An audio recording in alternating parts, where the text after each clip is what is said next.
یہ ہے انسان کی فطرت کی پکار. سارے جھوٹے معبودوں کو انسان بھول جاتا ہے اور ایک اللہ کو پکارتا ہے مشکلات میں.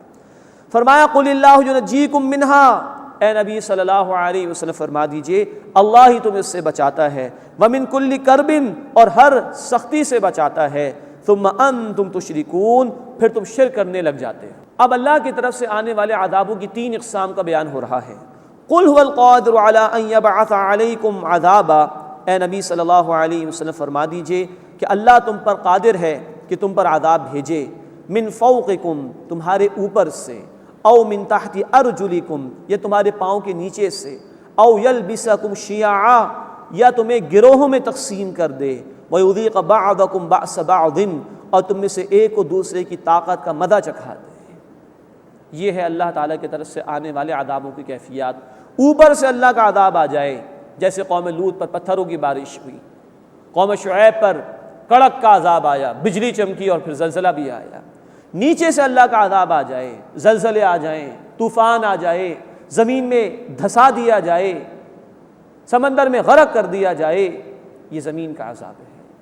اور تیسری صورت یہ ہے کہ اللہ گروہوں میں لوگوں کو تقسیم کر دے. ایک ہی قوم کے لوگ ہوں، ایک ہی مذہب یا دین کے ماننے والے ہوں، ان کو گروہوں میں اللہ تقسیم کر دے اور ایک دوسرے کی طاقت کا مزہ چکھائے. اللہ کے رسول صلی اللہ علیہ وسلم نے اللہ سے درخواست کی تھی، مسلم شریف کی روایت ہے، اے اللہ میری قوم کو قحط کے عذاب سے بچا لیجیے، غرق کیے جانے کے عذاب سے بچا لیجیے، اور آپس میں لڑنے کے ذریعے سے جو عذاب آتا ہے اس سے بچا لیجیے. پہلی 2 باتیں اللہ نے قبول فرمائی. قحط نہیں آئے گا، ایسا قحط کہ پوری قوم پوری امت فنا ہو جائے، ایسا نہیں ہوگا. غرق نہیں کیا جائے گا کہ پوری امت کو مٹا دیا جائے. تیسری دعا قبول نہیں ہوئی، آپس کی لڑائی اور ایک دوسرے کی طاقت کا مزہ چکھایا جانا، یہ دعا قبول نہیں ہوئی. ہم نے دیکھا ایران اور عراق کی بھی جنگ ہوئی، مسلمان کے خلاف صف آرا ہوا. پھر ہم نے افغانستان میں بھی کچھ عرصے سلسلہ دیکھا. پاکستان کے چند علاقوں میں یہ سلسلہ جاری و ساری ہے، کہیں مذہب کے نام پر، کہیں سیاست کے نام پر، کہیں زبان کے اختلاف کی بنیاد پر. یہ اللہ کے عذاب کی کیفیت ہے. اللہ ہمیں سچی توبہ کرنے کی توفیق عطا فرمائے اور اللہ ہمیں ان عذابوں سے محفوظ فرمائے. اوپر سے آنے والا عذاب، ابن عباس رضی اللہ تعالیٰ عنہ کی رائے ایک یہ بھی ہے کہ اللہ ظالم حکمرانوں کو مسلط کر دے. نیچے کا عذاب، ابن عباس رضی اللہ تعالیٰ عنہ کی رائے یہ بھی ہے کہ سبارڈینیٹس، یا وہ لوگ کہ جن پر انسان کو اختیار حاصل ہوتا ہے، کام کرنے والے یا اولاد، وہ نافرمان ہو جائے. اللہ تعالیٰ اس طرح کے تمام عذابوں سے ہماری حفاظت فرمائے. انظر کیف نصرف الآیات لعلہم یفقہون، دیکھو ہم کس طرح آیات بیان کرتے ہیں طرح طرح سے تاکہ وہ سمجھیں. وَكَذَّبَ بِهِ قَوْمُكَ وَهُوَ الْحَقُّ، اور اے نبی صلی اللہ علیہ وسلم آپ کی قوم نے اسے جھٹلایا ہے حالانکہ وہ حق ہے. قُلْ لَسْتُ عَلَيْكُمْ بِوَكِيلٍ، اے نبی صلی اللہ علیہ وسلم فرما دیجئے میں تم پر داروغہ نہیں ہوں، زبردستی منوا نہیں سکتا.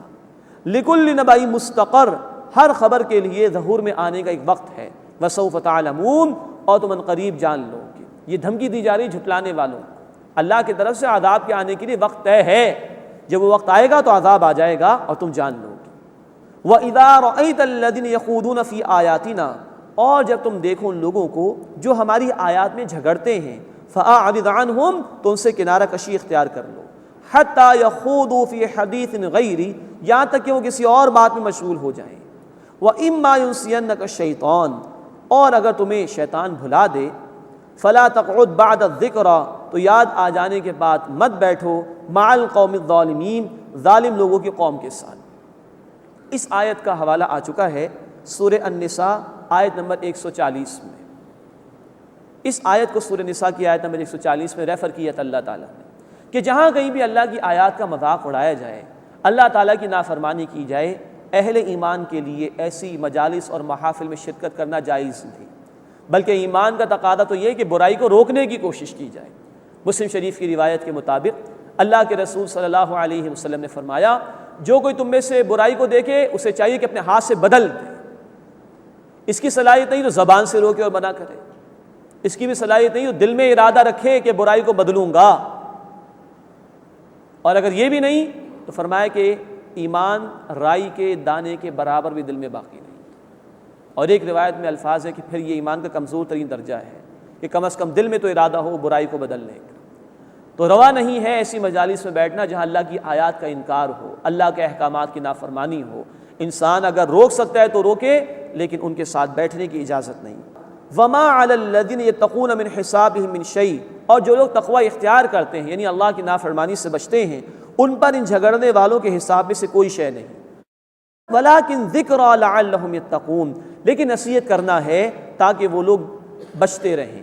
مراد ہے کہ جو اللہ کے نیک بندے ہیں، تقوی اختیار کرنے والے ہیں، وہ خود نیک بن کر نہ بیٹھ جائیں، بلکہ جو لوگ اللہ کی نافرمانی کر رہے ہیں ان کو روکنے کی کوشش کریں، ان کو راہ راست پر لانے کی کوشش کریں۔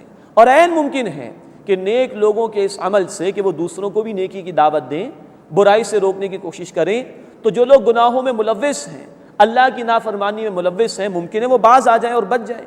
تو اہل ایمان کو چاہیے کہ وہ خود نیک بنے، دوسروں کو نیکی کی دعوت دیں، خود بدی سے بچنے کی کوشش کریں اور دوسروں کو بھی بدی سے بچانے کے لیے محنت کریں۔ وَذَرِ الَّذِينَ اتَّخَذُوا دِينَهُمْ لَعِبًا وَلَهْوًا، اور اے نبی صلی اللہ علیہ وسلم ان لوگوں کو چھوڑ دیجئے جنہوں نے اپنے دین کو کھیل تماشا بنا لیا ہے۔ وَغَرَّتْهُمُ الْحَيَاةُ الدُّنْيَا، اور دنیا کی زندگی نے انہیں دھوکے میں ڈال دیا ہے۔ یہ اشارہ مشرکین مکہ کی طرف بھی ہے، جو چاہا حلال کر لیا، جو چاہا حرام کر لیا، چاہا تو بتوں کو پوج لیا، چاہا تو کچھ اللہ کی بات کر لی، چاہا تو بتوں کے نام پہ چڑھاوے چڑھا دیے، نذرانے چڑھا دیے، چاہا تو اللہ کے نام پر کچھ دے دیا، مذاق بنا لیا دین۔ اسی طرح دنیا کی دیگر اقوام کی طرف دیکھیں تو انہوں نے اپنے اپنے مذہبی تہواروں کو مذاق بنا لیا۔ کرسمس کو دیکھیے، شروع کیا تھا عیسیٰ علیہ السلام کی پیدائش کے نام سے، آج اسی دن شراب بھی پی جاتی ہے، زنا بھی کیا جاتا ہے۔ تو اے نبی ان لوگوں کو چھوڑ دیجئے جنہوں نے اپنے دین کو کھیل تماشا بنا لیا۔ دین اللہ کی طرف سے آیا ہے اور اس کا مطالبہ ہے سورۃ البقرہ آیت نمبر 208 میں، ادخلوا فی السلم کافہ، اسلام میں، دین میں پورے کے پورے داخل ہو جاؤ۔ اب جو لوگ دین کو ترک کر دیں، دین کے بجائے کسی اور چیز کو اختیار کر لیں شب و روز میں، اس آیت میں ان کا بیان بھی آ رہا ہے۔ پھر دیکھیے دین 24 گھنٹے کی زندگی کا نام، آج لوگوں نے کھیل تماشے کو 24 گھنٹے اختیار کر لیا۔ یہ کیبلز کے اوپر فلمیں اور ڈرامے، ہر وقت موسیقی، بچے اسکول نہیں جاتے جب تک کہ کارٹون نہ دیکھ لیں، خاتون خانہ کا ہاتھ کام کرنا شروع نہیں کرتا جب تک کہ موسیقی نہ سن لی جائے، کاریگر ہاتھ نہیں چلاتا جب تک کہ گانے نہ سن لیں۔ ہر وقت گانا، ہر وقت موسیقی، اللہ کی نافرمانی کے کام، اس کو شب و روز میں اختیار اگر کر لیا تو یہ ہے دنیا میں پھنس جانا اور دین سے دور ہو جانا۔